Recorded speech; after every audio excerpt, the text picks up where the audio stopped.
What's up, YouTube? Back at it again with another reaction video. Let's get right into it.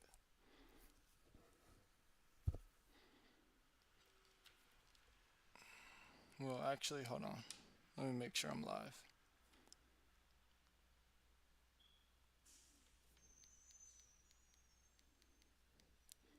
What's up, 2K?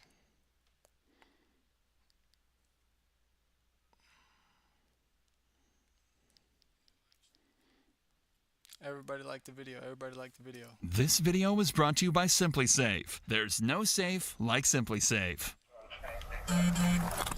Police just arrived at an airport parking lot to investigate reports of an abandoned truck.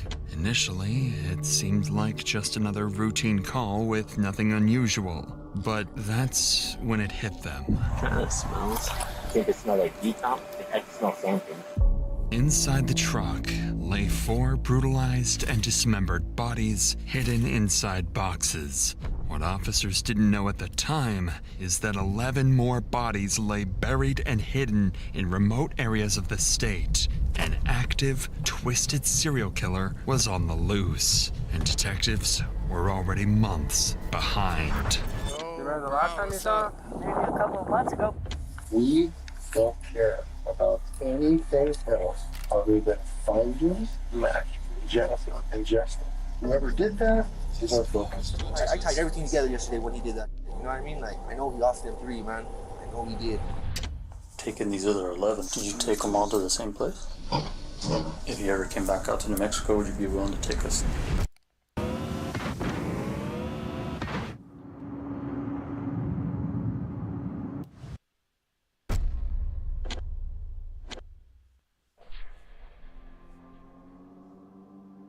It started on a Sunday afternoon when police in Grants, New Mexico received a mysterious call. A landlord had just discovered something he described as disturbing while cleaning out an evicted tenant's home. Officers immediately headed to the address to investigate. So this guy hasn't paid us since July, but with COVID going on, we couldn't evict him, so we've had nothing but problems with him. Anyways, we finally got him to move out, so I seen him today.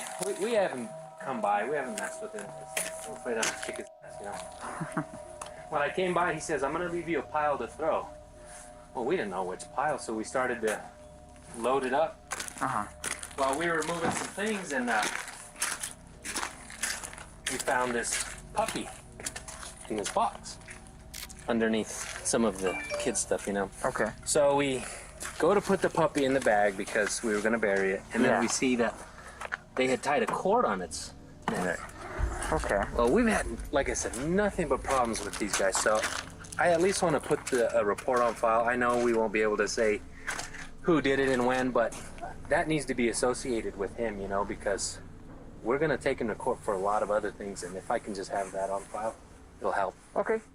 It was clear the puppy had suffered a horrific death. Animal control arrived shortly afterwards and confirmed it had been deliberately tortured, noting a cord tied tightly around its neck. The cruelty of the scene was deeply unsettling, and the officer immediately recognized they were dealing with someone truly twisted. Yeah, that was just straight up. Absolutely. That's just sad. That right there just really got to me because it's like, that's not cool at all. Right? No. Absolutely. Cruel, awful people. Yeah, we tried to get in, the landlord, the owner, he tries to go into the house. They went in, they painted everything their own colors, and they just ruined everything. Unfortunately for investigators, the puppy was just the first body. And in the coming days, police would uncover more gruesome scenes, strange disappearances, and disturbing evidence pointing to something far more calculated than anyone expected. That same day, Detective Robert Turney was assigned a missing persons case involving 19-year-old Matthew Miller. Matthew's grandmother had called 911 a couple of days earlier, worried because she hadn't seen or heard from him in nearly a week. It turned out police were already familiar with Matthew and knew he had previously struggled with substance abuse, so initially they assumed his disappearance was drug-related. Maybe he overdosed somewhere. But Matthew's family insisted something was different this time and urgently requested to speak with detectives. Trusting their instincts, Detective Turney decided to visit Matthew's grandmother, where he would discover some unsettling new possibilities. People call me, hey, so it's a small town. So you guys can help me out by just calling around to hospitals, clinics, rehabilitation places, other county jails, and just see if he's there. So prepare for the worst and hope for the best.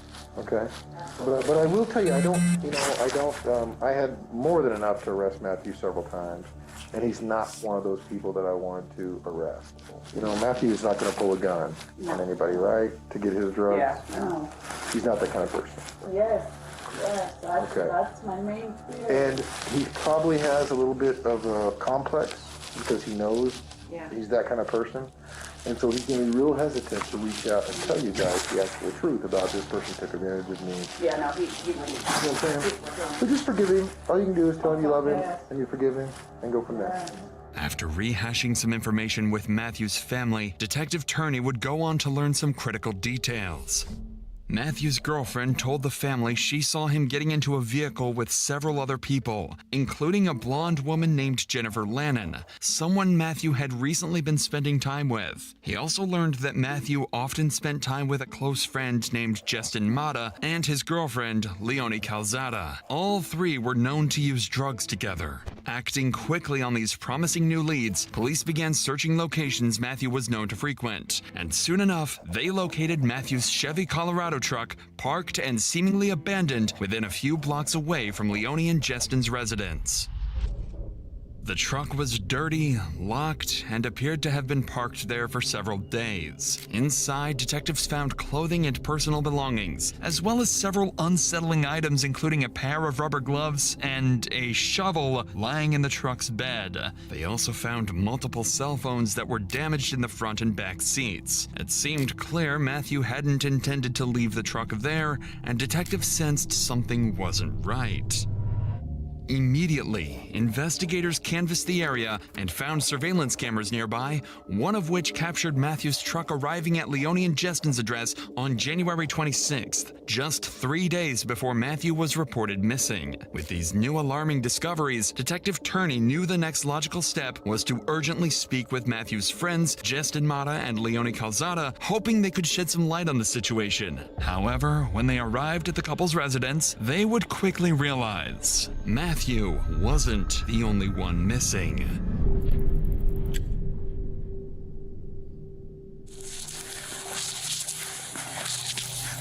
No, just you?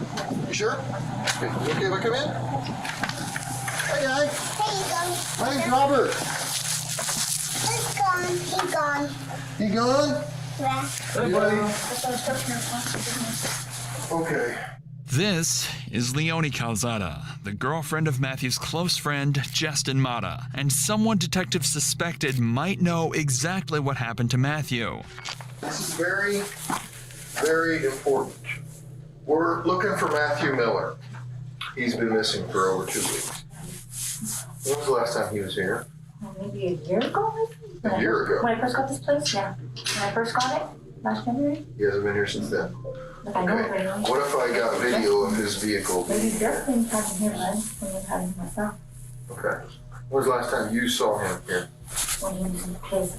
Once to bring over, I first got this place. A year ago? You think Justin would have? He would have, yeah, probably. When you weren't here? I wasn't here or intention, yeah. Because they said all that, yeah. But he left on the 17th and came back. And then 17th? That's a long time ago. Yeah, and then I went to talk to the guy in Kingman. He's like, yeah, they left each other during the night and they're in Arizona. Do you have any kind of way to contact Justin? You have a phone number? No, he left him to go. What's his phone number? Email, Facebook? He took my phone, it's not working. He took my phone, yeah. Took away. When's the last time you had any kind of communication with That's Justin? when he said to go by Coke, so I'm going to go by Coke. What I would like to do, all right, is look around your house for any kind of evidence of Matthew Miller or any kind of foul play. I'm not looking for anything other than that. According to Leonie, her boyfriend, Justin, had also mysteriously vanished, and she hadn't seen him since He made himself real comfortable. January 17th, nearly 2 weeks before Matthew was even reported missing. But investigators knew something wasn't adding up when Leonie insisted she hadn't seen Matthew in nearly a year. Right. Surveillance footage That's why he made clearly himself showed comfortable. Matthew's truck outside her residence just days before he disappeared. With their suspicion mounting, detectives decided to search Leonie's home, hoping to uncover whether she might be hiding something. Or someone. Did you notice anything strange that happened around here? Did you notice anything different around here? Like signs of any kind of blood? Needles? What about needles or fentanyl pills or anything like that? The other he's using, I'm not sure though. Not pretty sure, but that's the light stuff. Yeah. What's the gas? It was already. Okay, so guys, I can only find one person dead in a trunk per year. That's my max. Despite their best efforts, investigators found no signs of foul play or violence. Still, Detective Turney couldn't shake the feeling that something was overlooked, so he returned to speak briefly with Leonie, unaware she'd drop a crucial clue.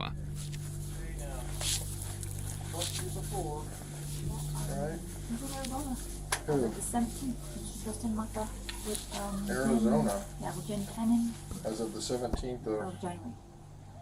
He left his wife.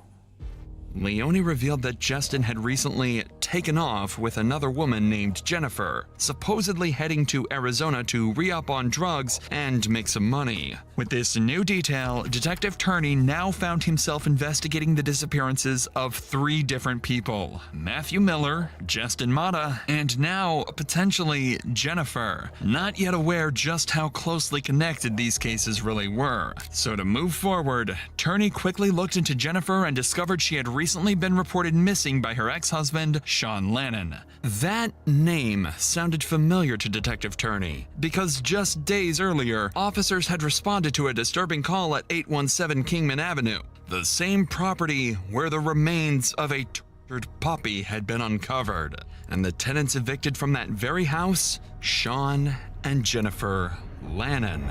Finally, investigators were starting to connect the dots. 3 people, all closely linked through drugs and personal relationships, had vanished within days of each other.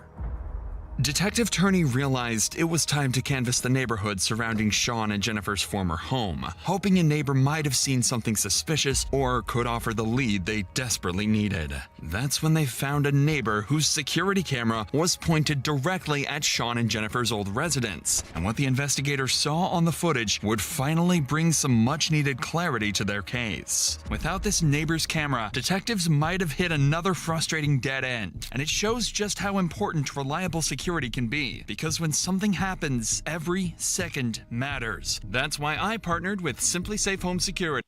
Real life protect the stores kick inside. The tech is smart enough to panic, but I find my door. Torch Pirates, every camera plans safe has it when you sign up for a professional insanity to. Imagine being able to build an app with your name on it, just by thinking about it. Meet Base 44. On January 26th, Matthew is seen entering Sean's home, but investigators never see him leave. Hours later, Sean is spotted on camera driving away in Matthew's truck, and when he returns, he's alone, on foot, and Matthew is nowhere to be seen. 2 days later, on January 28th, the same camera recorded someone loading household items into a red Dodge Dakota parked outside the residence and driving away. This CCTV footage marked a critical turning point for investigators. For the first time, detectives had visual proof of Matthew at Jennifer and Sean's residence. With this significant new lead, the next step was clear. Detective Turney needed to speak directly to Sean. Only his account could clarify what happened that day and potentially reveal crucial details about the missing trio. The next morning, Detective Turney reached out to Sean and agreed to sit down for a formal interview. Whatever Sean said next had the potential to shift the direction of this case completely. So, first things first, let's get her into this missing. Okay? Have you ever seen Matthew Miller? You know who I'm talking about? Was he over at your house? Yeah, it's been for weeks. I'm not very much weeks, but it's definitely been about weeks. Before the 3rd? Was his truck ever parked at your house? Yeah. For more than like a day, overnight? I'm not sure. Have you ever driven his truck? Yeah. You've driven his truck? When was the last time you drove his truck? A couple weeks ago. A couple of weeks ago? So, again, when did you find out that they split and took off to Arizona, ran away together, whatever? It was 7 weeks ago. Came back every week. Come back. Did you have anything to do with Everything Jennifer's happened several weeks ago. disappearance, Matthew's disappearance? I don't think Do they felt like you, you think something bad happened to Matthew and Jennifer? Yeah, maybe several weeks ago. I know Jennifer drug and choice used to be there when she came back with more bills than I could imagine anybody would have. She let those. Man, I just got a really, really bad feeling about all this. I do. You don't seem. I've been living in this circle for a minute. You just don't seem like you're... Has she ever done this before? Yeah. During the interview, Detective Turney notices something strange. Sean remains unnervingly calm, especially considering his ex-wife and the mother of his 3 young children has just vanished. Turney begins to question whether Sean is simply a bystander caught up in a tragic situation or if he knows more than he's letting on. The next day, Detective Turney would get his answer, as police... What do y'all think?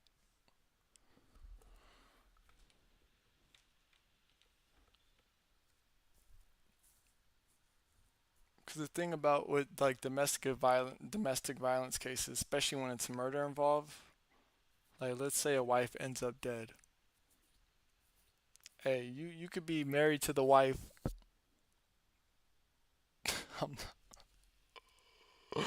15 years ago, you're still the number one suspect. It's always going to be the husband is the number one suspect, always. Or the ex-husband. Same vice versa. It's always because I don't know what percentage it is, but it's a high percentage of like murders that happen within like relationships end up being the partners. You guys know what I'm trying to say. Police received an unexpected call from a man named Josh Hall. Josh was an acquaintance of Matthew Miller and claimed he'd recently witnessed something that deeply concerned him, directly related to the strange disappearances. Investigators quickly arranged for a meeting with Josh, hoping his account would finally provide the breakthrough they were looking for. Hey man, what's going on with Matthew, man? That's my chick's cousin. Check this out, man. Check this out. That's all me. Check this out, man. Yesterday, alright. Was at Kelly's. Right, Sean told me to go talk to you. And I guess he had to go talk to you or something. Talk to cops. He goes in Kelly's in the garage, stashes the bag in the ceiling. Gun, Jack, his wife's IDs, some clothes, some other shit. Everything, just stashes it there. Says he had to go talk to the cops. I was there. I was there. Sean killed all 3 of them motherfuckers, man. I'm telling you, he murked all 3 of them people, man. He's putting it off on Martha that he ran off and everything. Why in the I don't know, man. Kelly's like my sister. I know all this, you know. God, killed all 3. I know he did, man. I know he did. He did, man. I'm telling you. Come on, they find the truck right by his house. You know what I'm saying? And he was throwing a trip with his, you know what I mean? Like, Martha was his chick. Martha was there. By himself. Get rid of the bodies. He's a smart man. He's good. How long have you been missing for? He just barely reported his wife missing. His wife's been missing since like the 23rd. Since last month, you know what I mean? She's been missing the same time Matt's been missing. And after he left and everything, went to go talk to you, Kelly went in there and opened that and everything. It was strap, her IDs, some other personal stuff of hers, some clothes, and I don't know what she do with it. She wigged out. I had her with me the whole time. She was stripping. Oh. And then Danny Limos took off with it. He was there too when Danny Limos took the gun. Took the strap. What vehicle was Danny walking? Walking? Yeah, he was walking. I'm telling you, man, like, he tripped me out yesterday. That's how I tied everything together yesterday when he did that. You know what I mean? Like, I know he off them 3, man. I know he did. Josh claims that Sean arrived at the residence of a woman named Kelly DeSoto, carrying a bag he carefully hid in the ceiling of her home before leaving to speak with detectives at the police station. After Sean left, Kelly discovered the hidden bag, removed a gun from inside, and handed it off to a man named Danny Lemos, locally known as Dog, who quickly took the weapon and left on foot. When Sean returned and realized the bag was missing, he became visibly agitated, smashing his phone on the ground before storming out. These troubling claims raised immediate suspicion around everyone involved, including 2 new persons of interest. Hold on, I thought they were blurring his face. Oh, shit. Kelly DeSoto and Daniel Lemos, both closely associated with Sean and Jennifer based on Josh's statement. Danny Lemos was nowhere to be found at the time, so Detective Turney knew he urgently needed to verify Josh's account by speaking directly with Kelly, and more importantly, find out if she was hiding anything that could help connect the dots in this increasingly tangled case.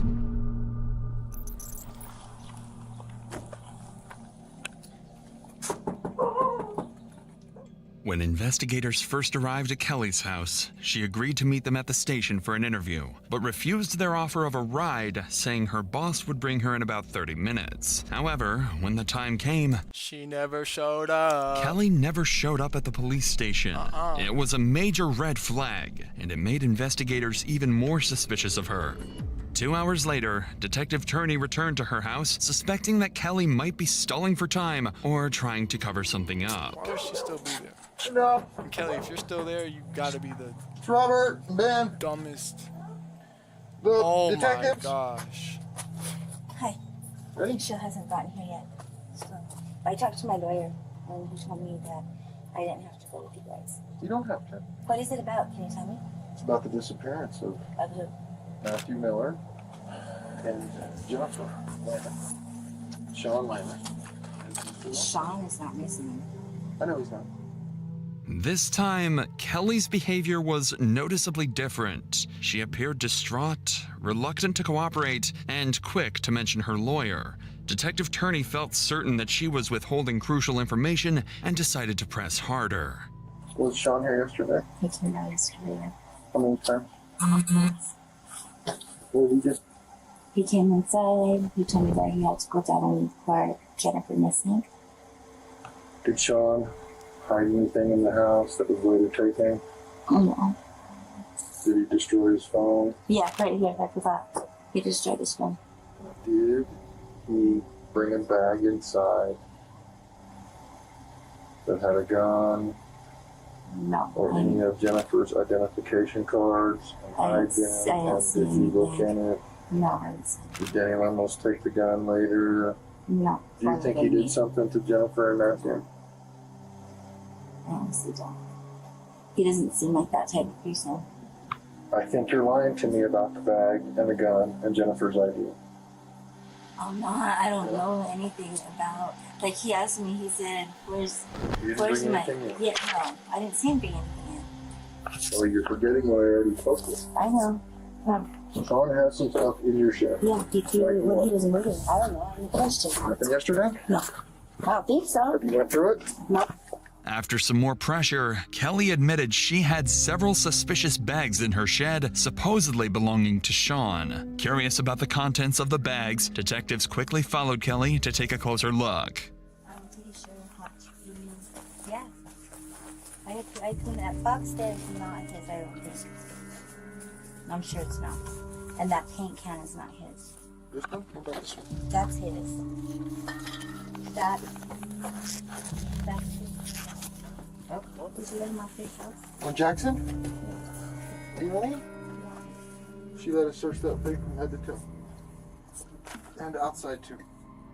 Despite their best efforts, detectives found no clear signs of blood or evidence linking back to the missing people. It was a frustrating dead end, and the chances of finding them seemed increasingly slim. At this stage, investigators had narrowed down their focus to several individuals close to the missing trio, each with conflicting stories and questionable behavior that kept detectives on edge. But without hard evidence, options were increasingly running out. Desperate for a breakthrough, Detective Turney secured a search warrant for Sean and Jennifer's former home at 817 Kingman Avenue. Unsure exactly what or who they might encounter, officers cautiously approached the property, prepared for any potential threat.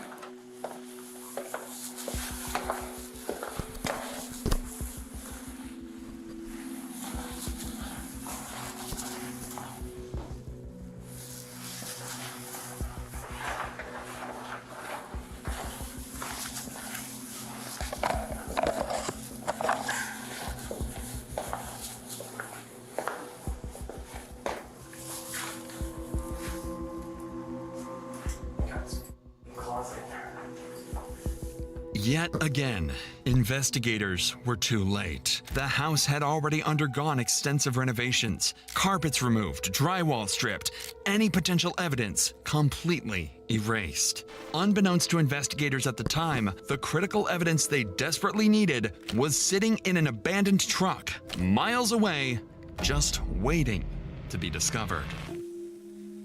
For now, though, every possible lead was exhausted, and Detective Turney knew Whatever detective finding that truck, they're not going to be able to eat for weeks, months. it was time for a more direct approach. So he called Sean once more, determined to extract something, anything, that could finally lead investigators to the missing trio. Hello? Hey, is this Sean? Yes, it is. Hey, Sean, this is Detective Turney. How are you doing? Bro, I thought they were showing like a clip of some random guy this whole time. This is I was about to, the last time they showed it, I was about to say please stop showing this guy, but thank you. You actually played something related to this. Good, how are you doing today? Good, man. I've been trying to get a hold of your other number and it's not working. So. No, I apologize. Sorry. So you know anything new? No, I haven't heard anything. Nope. Okay. Are you still around town? No, I'm in Albuquerque. No, we've made some progress here and there. I've got a bunch of pictures of different vehicles. I'd like you to take a look at, see if you could help me identify them. Good time tomorrow. I wanted to come in and stuff I got to return to the school. Okay. All right, just make sure the kids are taken care of, and we'll go from there. Yeah. All right, Thanks, we'll see you tomorrow. Bye. Thanks. Sean sounded cooperative and willing to help, promising Detective Turney he would come in for questioning. Yet, Sean never showed up. The next day, Turney even offered to personally pick Sean up and bring him to the station. But once again, Sean failed to appear. At this point, Turney felt certain Sean was deliberately stalling and knew they couldn't afford to waste any more time. He's done playing cat and mouse. With the CCTV footage and witness statements pointing directly at Sean and Danny as crucial figures, Detective Turney knew he needed to bring them in for questioning. So investigators dug deeper into both men's backgrounds, and that's when they hit the jackpot. Sean had an outstanding warrant for missing a court appearance related to a 2020 assault and battery charge. It was the break they needed. On February 25th, officers located Sean in Albuquerque and arrested him without incident, transporting him directly to the Grants Police Department for questioning. Detective Turney's goals for the interview were simple: determine exactly what Sean knew about the missing trio and find out where Danny Lemos had vanished after taking the alleged gun. Let's go back to Matthew's truck. Okay, so it starts to back in there. And you're the last one who drove it. Right. So let's go backward from when you parked it. Where did you go with?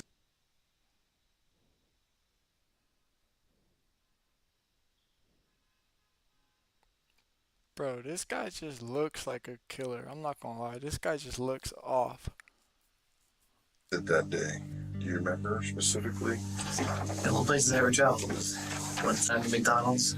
I thought that was the last day we ever used it. And I got Smith's, we got water, food, Walmart, that's it. Is there a tracker on the truck? My phone was always on, like, pulling the line on it. I'm not going in the mountains. I have children. I don't have any bodies. Like, I was a medic in the Army. Like, I have 3 kids. I don't think you're capable of doing something like this. I think you're very capable of defending yourself, though. An accident happens. If it was an accident, I would be like, that's self-defense, because self-defense is feasible, but literally, no. The biggest fear in my house, why the pistol stayed in the house, was Tato, like dog. Like, yeah. That guy scares me. I'm not gonna lie about it. Yeah. So. Who told you to park it there? Justin? Justin was there at the house, talking with, like, they're all chewing on the soup. Who's all there? Jennifer, Justin, and Matthew. And he gets all the guys that are supposedly dead. A boatload of pills from him. And they're like, we're going to go score. I mean, they had no money, nothing. So you take the truck and the kids. No, they leave the truck. And literally, I'm like, well, I need to go. Like, can I get some fucking groceries or some shit? Okay. And literally, I'm like, what do we do with the truck? He's like, leave it. I'm like, yeah, leave the shit here. Like, no. I was like, you're not going to park in front.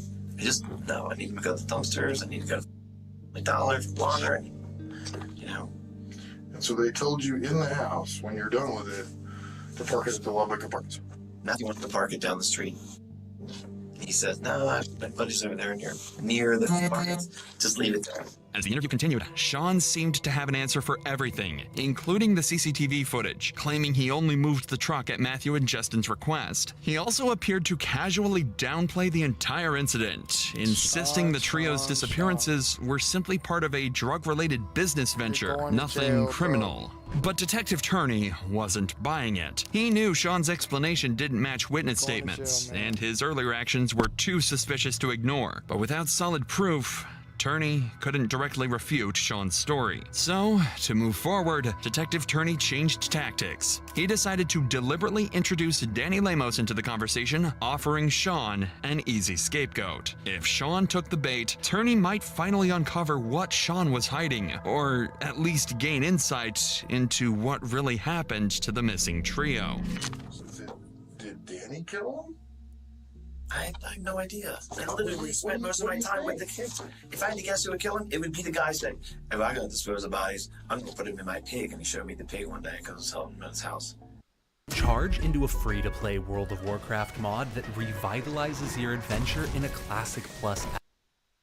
This is... Oh, Sean. I don't have any answers for Matthew. I don't know much about him. Talk to Dog. If someone's going to move a body and put it somewhere, my guess, the creepy dude that talks about pigs with everything but the eyeballs. I'm like, who would know that? Like, this dude's, I'm scared of dog. So, but my kids are scared of dog. I'm scared of dog. I don't know what the fuck I'd be afraid of it. I'm ashamed of it. But we hid in the house. We didn't go anywhere. I definitely didn't leave my kids for 5 hours. I didn't find the look of the other one. Just as planned, the moment Danny Lemos' name came up, Sean seized the opportunity and implicated him, pointing to Danny's violent nature and even suggesting his ability to dispose of bodies using pigs. Beyond those accusations, however, Sean stuck to his story for the rest of the interview, denying any involvement in the disappearance. Without solid proof against him, detectives had no choice but to end their questioning. Still, Sean wasn't completely free. His outstanding warrant for failure to appear in court meant he'd spend the next 7 days in custody, and officers immediately transported him to the local jail. Investigators spent the following week interviewing acquaintances, re-examining evidence, and piecing together scattered leads. During their interview, one detail caught Detective Turney's attention: the mysterious red Ford truck that was spotted parked outside Sean's residence, later leaving with unknown contents loaded in the back. Investigators had not yet located this truck, and Turney strongly suspected it might hold something crucial to their case. For now, though, 3 people remained missing, and police narrowed their focus to 2 prime suspects: Sean Lannon, who was recorded on surveillance driving Matthew's truck and potentially connected to the missing red truck, and Danny Lemos, who allegedly received a handgun connected to Sean before disappearing himself. With each passing day, Turney grew more convinced that the missing trio had been murdered, and that their 2 prime suspects likely held the answers. But the window to find something conclusive was quickly closing, because on March 3rd, Sean completed his short jail sentence and was released back onto the streets, significantly raising the stakes. Now facing the possibility of losing another prime suspect, Detective Turney knew he had to act fast. All he needed was just one single lead, some hint of where the bodies might be hidden.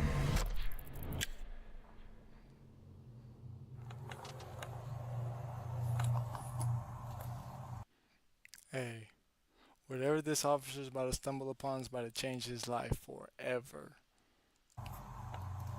On March 5th, officers received a call from the security at Albuquerque's Sunport Airport about an abandoned red Ford Ranger, eerily similar to the one from surveillance footage gathered during the investigation. What officers found inside would confirm the gruesome truth they'd been searching for.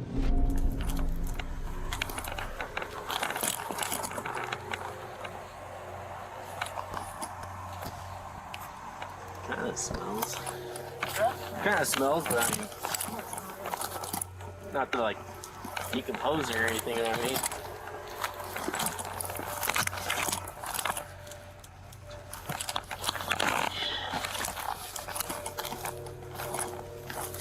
No, you know what you smell. You just don't want to.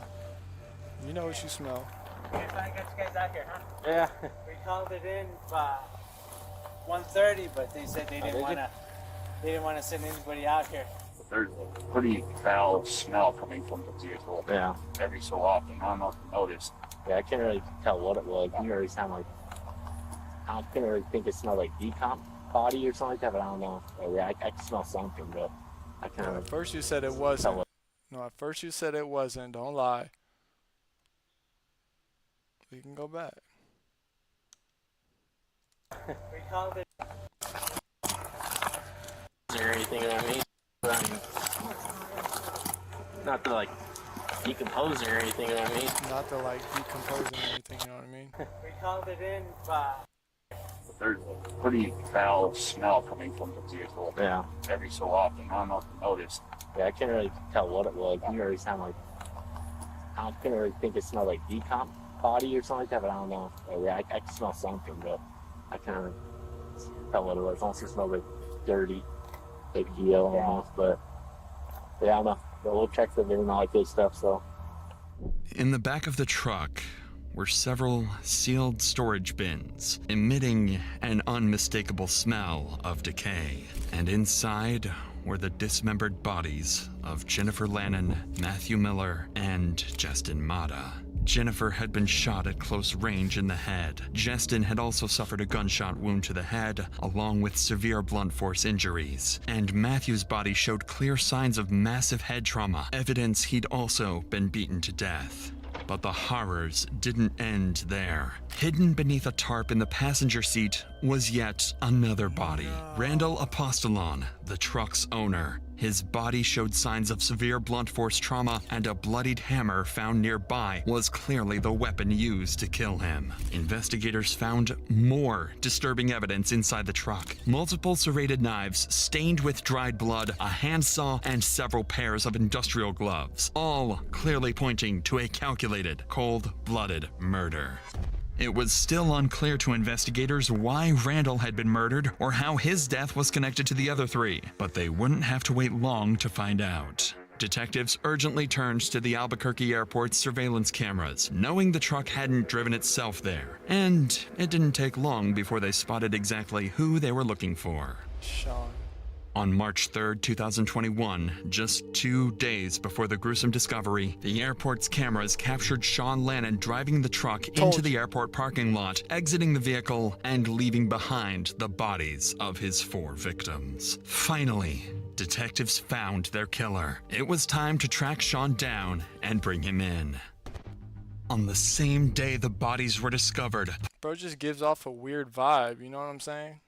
Strange. police urgently scrambled to track down Sean Lannon, but it was already too late. Sean had slipped out of Albuquerque and vanished. Immediately, the U.S. Marshals issued a nationwide alert, believing Sean posed an active threat and was possibly on a violent crime spree. Authorities across multiple states joined the manhunt to track him down before anyone else was harmed. Then, on March 9th, Detective Turney received a disturbing call. U.S. Marshals informed him that Sean Lannon was now wanted in connection to another murder, this one committed just a day earlier in New Jersey. Authorities had linked Sean to the murder of Michael Debkowski through witness statements and surveillance footage that placed him directly at the scene. A quick background check also revealed the victim A day earlier. Dang, so that means after Sean slipped out, he went and killed somebody else?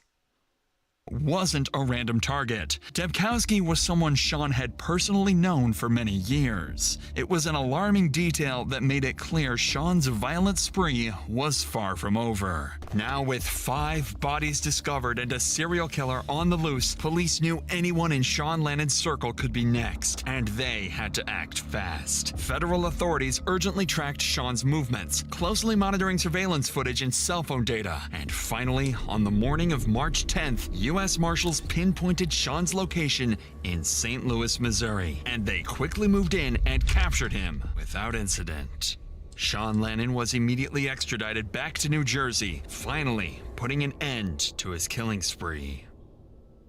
By now, the evidence against Sean Lannon was overwhelming. Investigators had more than enough to charge him, but there were still critical questions that only Sean could answer. They still needed to understand exactly why he committed these horrific murders and determine whether he acted alone or if others helped him carry out and conceal evidence. When Detective Turney sat down face to face with Sean, he expected more lies and deception, but surprisingly, Sean didn't resist or deny anything. Instead, he resigned to his fate, openly admitting he was tired of running and knew his capture was inevitable. In his own words, he simply wanted it to be over. So, with nothing left to hide, Sean would give detectives exactly what they hoped for: a chilling, detailed account of the murders and the twisted reasons behind each one. Jen was already out with her. Wasn't enough to take her life. So she wanted me to make sure she went too, for sure. Because I realized she was breathing. She wasn't gonna OD. I went in the other room, psyched myself up, repeating that kind of emotionally charged statement of, "You killed the Garrison baby." So I had nothing, whatever to do it. I put the pistol on her head, and I pulled the trigger. Threw it on him. A couple seconds later, I was positioned on the bed too. I put that pistol in my mouth. Put a handle up. Just looked at my teeth. My son cried out. I was like, what do I do now? Pull the trigger, kid's gonna see both of our hands went off. And rolled off so the rounds out of the gun, put it in the dresser. Closed the bedroom door, got the kids normal, set them up to be in the other room. We didn't have a vehicle. And John's boyfriend drove the truck on the. He should have took the kids to his grandma's house and then went back and then offed himself. Car ride. So I pretty much slid her into a storage bed, a long one. The sheets that were around her, the bedding was in the bag, in the box too. A day later, I tried to dismember her to put her in containers. It worked. awful and traumatic. Just thinking about it. It still haunts me. I knew I was living on borrowed time at that point, so I needed to get my kids. So Try to dismember a body.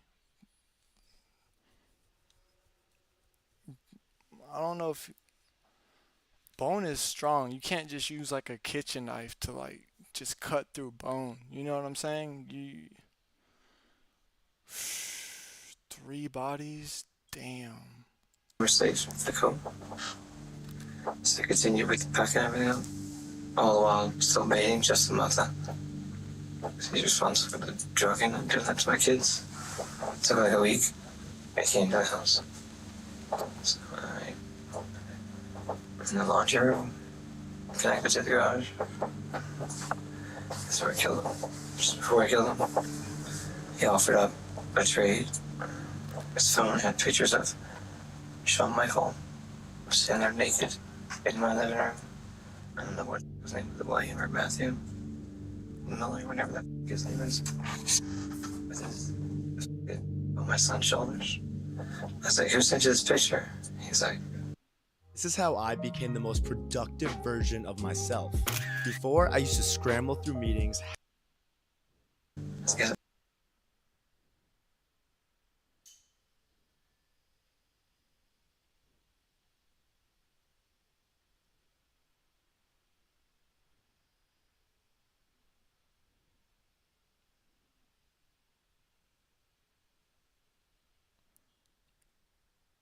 Hey.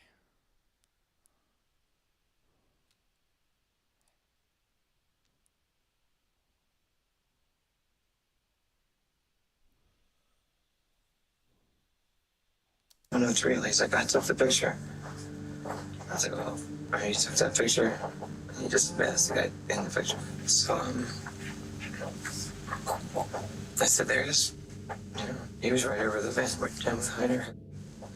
He wanted to know if he could do a shot for it to his life. So I said, well, if you find any in the vent. So he literally was looking down in the vent. He didn't see it coming. So I shot him in the back of the head. It wasn't something I was proud of.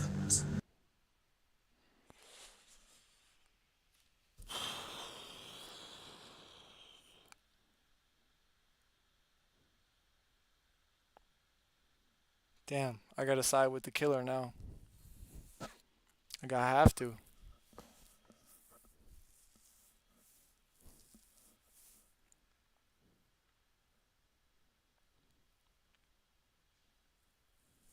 Damn. He's a pretty tall dude. I had the dismembering almost to the point a day or two later. It disgusted me. That's gross. I had to work up the nerves just to move the bodies. So there's so much blood. That's why I had to pull the floor up in that room. Hey, this doesn't look like the same guy that was being interrogated earlier.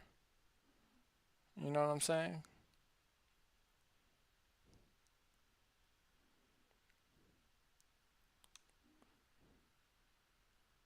Right, so let's go backward from when you parked it.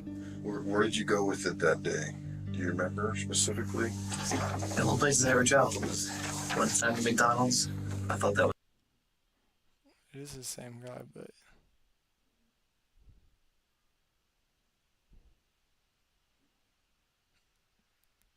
Dang, look at the confidence change though. Look at him here and look at him here after he's confessed. I saw a room that was the flooring that was pulled up in the kid's bedroom. A piece of landlord never fixed the water leak. And the carpet got molded. No, I gotta side with the killer though. I gotta side with him. Oh. It was unsafe. The carpet was outside the house, so was the padding if they fell through some other reason. It was still there when it left. It took 2 hours before I had enough the ability to even go near Justin. When you got Justin over there, was this shortly after? Like how long between the time that you Jennifer, did you shoot Justin? It was at least a week. It took a while. Did you get him to come over? I was baiting as if I was Jennifer on the phone. Yeah. So you thought you was to meet Jennifer? Yeah. I also had pictures of Daniel Lemos and my son. I never got my hands on Daniel Lemos. I fully intended. That's where I was heading back to New Mexico for like yesterday. You know where Danny is? If I did, it'd be in the box. Yes, So then sir. I had the three of them. Yes, Probably sir. that kid comes over, William or Matthew, or whatever his name is, comes over with Felicity, his girlfriend. She looked like she was like 12 years old. And I should her name on the don't have to. So he's like, they're looking for money for anything. I'm like, I give you a food card. I was like, just take like $40. It's like, all I need is later in the week, give me a ride to get some water. And I'll get less drink than I want. So, one of those times he came back, he didn't have Felicity. And that's when I shot him in the back of the head. I had one of his vehicles in Albuquerque. At some point he brought me the box that put him in the back.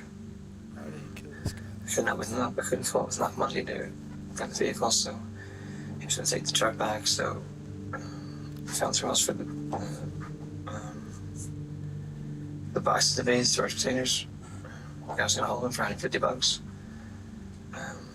He wanted another $300 once we got to his place. Randy wanted another $300 to hold the boxes. So I didn't have $300. So he's like, well, I'm going to drop you back off. So we left, came back to the Pearl. The box was still in the back. Pulled in right there. We got in the fight. I killed him in the front seat. He was in the driver's seat.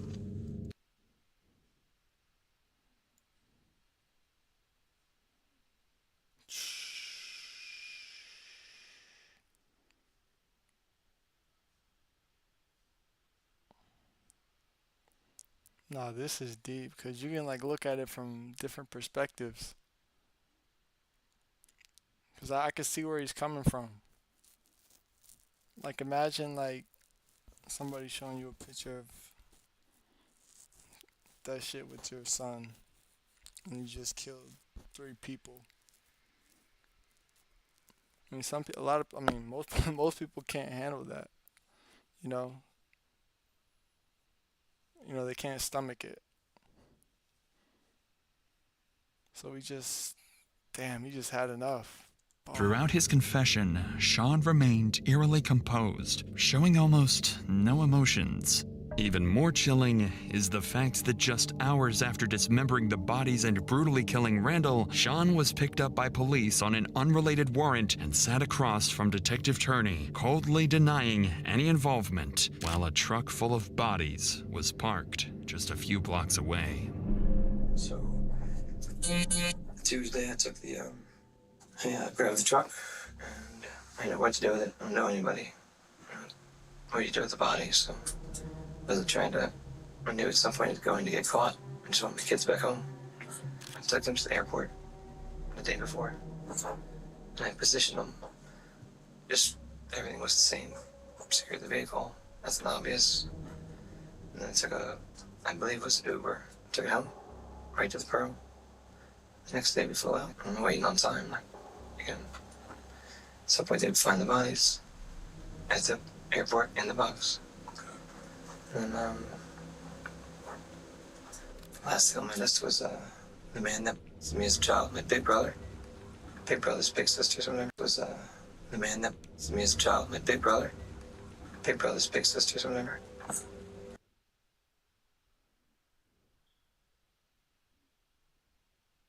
They got pictures too.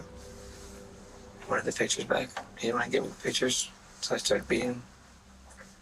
Then he gave me the pictures. It took his life. So I'm proud of that. I'm proud of it. I did fly down and make it back to finish Daniel Lemos.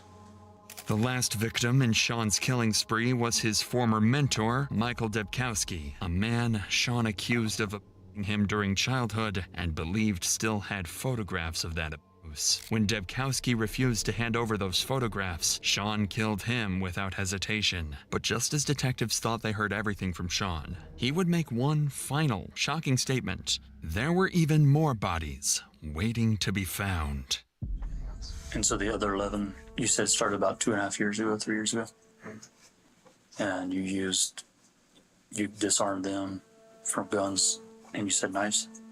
Knives, whatever. At some point, I had like almost like a pickaxe, but it was more of a pick.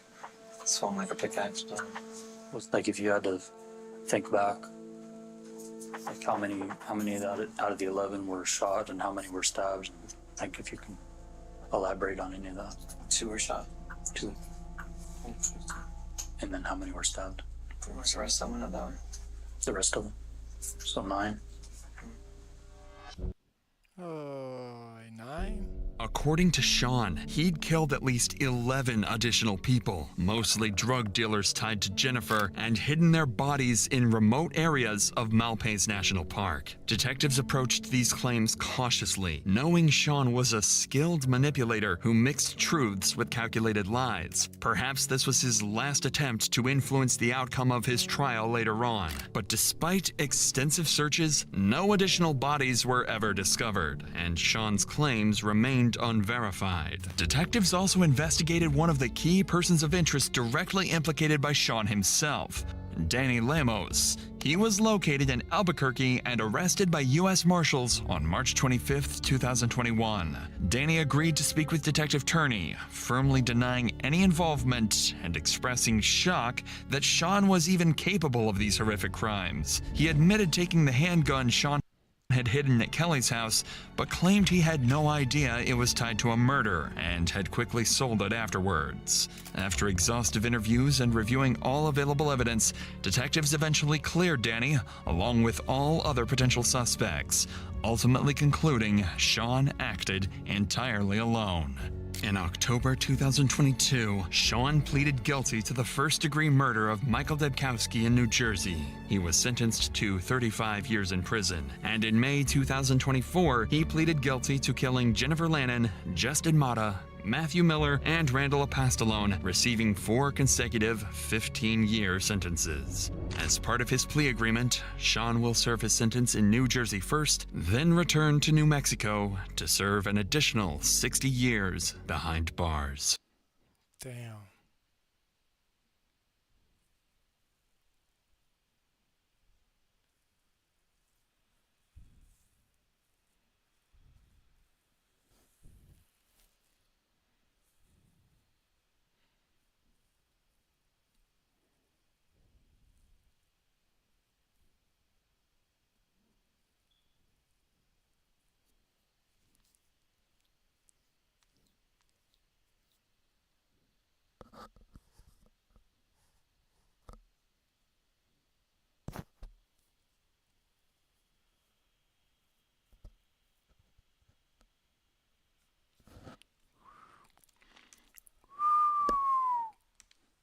Yo, I'm at 25 subscribers, almost at 25 videos on my reaction channel. Go get over to Trevthebreadman Reacts. I got a live stream coming up at 4. Make sure you tune in to that. Alright, Trevthebreadman out. Peace.